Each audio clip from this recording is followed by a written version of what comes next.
ঘুম থেকে উঠে আমাদের উপরের ঘরে জানলা দিয়ে দেখতে পারলাম কাকি আমাদের সারা বাড়িতে গোবর জল ছিটা দিচ্ছে। আর নিচে এসে সব কাজ টাজ সারা হয়ে গেছে, বাসি কাজ।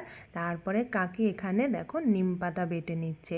আর এইবার না আর কাঁচা হলুদ কোথাও পেলাম না, আর বাজার থেকে আনতেও ভুলে গেছিলাম।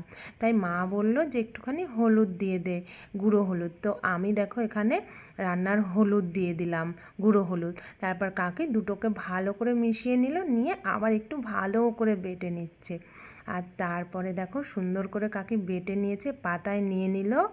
আর নিম পাতা বাটা আর হলুদ গায়ে মেখে আমি স্নানটা সেরে ঠাকুরের বাসনগুলো ভালো করে মেজে ঠাকুর ঘরে চলে আসলাম। পুজোটা সারবো, সেরে আবার আমাকে অনেকগুলো মালা গাঁথতে হবে আকন্দ ফুল দিয়ে, কারণ সেই মালা আমাদের ঘরের দরজায় দিতে হবে। কিন্তু এইবার ভালো আকন্দ ফুলই পেলাম না। তো যাই হোক, যা পেয়েছি তাই দিয়েই গাঁথবো। এই যে দেখো, একটু আকন্দ ফুলগুলো ভালো না, কিন্তু এইগুলো দিয়েই আমাকে মালা গাঁথতে হবে। একটু করে টগর ফুল দিয়ে দেবো।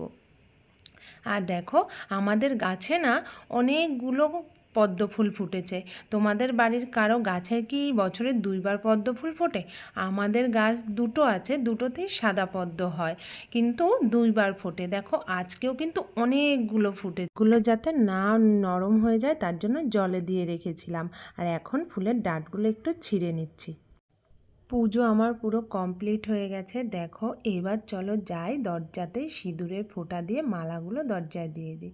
তো দেখো সিঁদুরের ফোঁটা দিয়ে মালাগুলো আমি দরজার মধ্যে দিয়ে দিলাম। চৈত্র সংক্রান্তির দিন এই মালাগুলো ঘরের দরজায় আমাদের দিতেই হয়।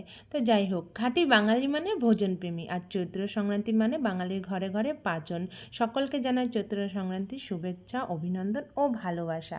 সকালে দই চিড়া খই দিয়ে নারকেল দিয়ে খাওয়ার জন্য কাকা দই নিয়ে এসেছে। আর সেই দইয়ের ভারেই দেখো কাকাই পড়ে যাচ্ছে, মনে হয় কাকার থেকে এটা বেশি ভার।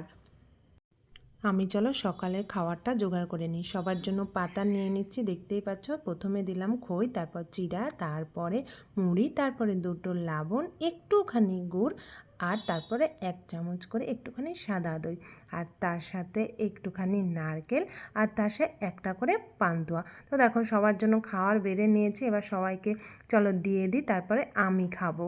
তো সবাইকে দিয়ে দেওয়া হয়ে গেল, তারপরে আমি নিয়ে বসেছি। আমার না আবার চটকে খেতে একটুও ভালো লাগে না, তাই শুকনো শুকনোই খাচ্ছি। আর বাইরে এসে দেখছি মার এদিকে উনান জ্বালানো হয়ে গেছে। মা এবার পাঁচন রান্নার প্রস্তুতি শুরু করে দিল। তো প্রথমেই মা ছোলা আর চিমের বীজটা ভালো করে ভেজে নিচ্ছে। আর আমার বর জানো তো পাঁচনের মধ্যে চিমের বীজ আর ছোলা খেতে খুব ভালোবাসে। আমার ননদও কিন্তু ছোলা আর চিমের বীজ খেতে খুব ভালোবাসতো, মানে পাঁচনের থেকে সেগুলো বেছে খেতে খুব ভালোবাসতো। কিন্তু দুঃখের বিষয় এই বছর ও আর আমাদের বাড়িতে আসতে পারেনি একটু অসুবিধার জন্য। ওকে কিন্তু এই বছর খুব মিস করেছি, ও এগুলো খেতে মানে ভালোবাসে। তো যাই হোক, এদিকে দেখো আমি সব সবজিগুলো ভালো করে ধুয়ে মার কাছে এনে দিলাম। আর আজকে জানো তো পাঁচনের মধ্যে অনেক রকম সবজি দেয়া হয়, মানে সব রকম সবজি দেয়া হয়, মানে যতটা পারে সবাই একটু একটু করে দেওয়ার চেষ্টা করে। তো আমরাও যতটা সাধ্য পেরেছি একটু একটু করে সব কিছু দেওয়ার চেষ্টা করেছি, কারণ মা বলে কি এই দিনে সব সবজি ওষুধের মতো কাজ করে। চিমের বীজগুলো তো মার ভাজা হয়ে গেছে, কাকিকে দিয়ে দিয়েছে, আর কাকি একটুখানি কুলোর মধ্যে নিয়ে একটুখানি পিষে দিচ্ছে, কারণ তাহলে চিমের বীজের খোসাগুলো ভালো করে উঠে যাবে। তারপরে মা এখানে সব সবজিগুলো একদম একটুখানি সেদ্ধ করে নিচ্ছে।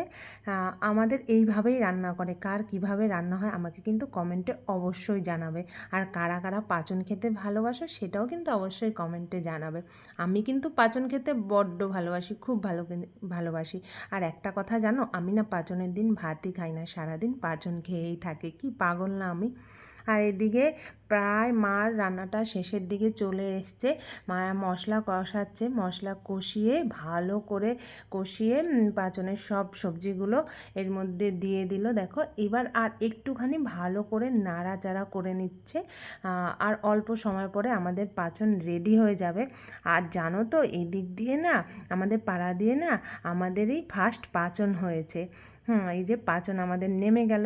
আর পাঁচনের মা একটু টেস্ট করতে দিয়েছিল, দারুণ লেগেছে কিন্তু আমার খেতে। আর কাকি দেখো এত ভারী এটা নিয়ে কোন দিকে যাবে দিশ পাচ্ছে না। আমরা কেমন পাগল দেখো, ডাইনিং টেবিল ছেড়ে আমরা ড্রয়িং রুমে নিচে এসে খাচ্ছি, মাঝে সেন্টার টেবিলটা সরিয়ে দিয়ে, কারণ আমার বাবা বলছিল ঠাকুমাকেও নিয়ে আসো, হয়তো সামনের বছর ঠাকুমার বেঁচেও না থাকতে পারে, সবাই মিলে একসাথে খাবো। তো ঠাকুমাকেও নিয়ে এসেছি দেখো। আজকের মতো ভিডিওটা এখানেই শেষ করছি, আবার দেখা হবে নতুন একটা ভিডিওতে। ততক্ষণ তোমরা সবাই খুব ভালো থেকো, সুস্থ থেকো, সাবধানে থেকো, টাটা।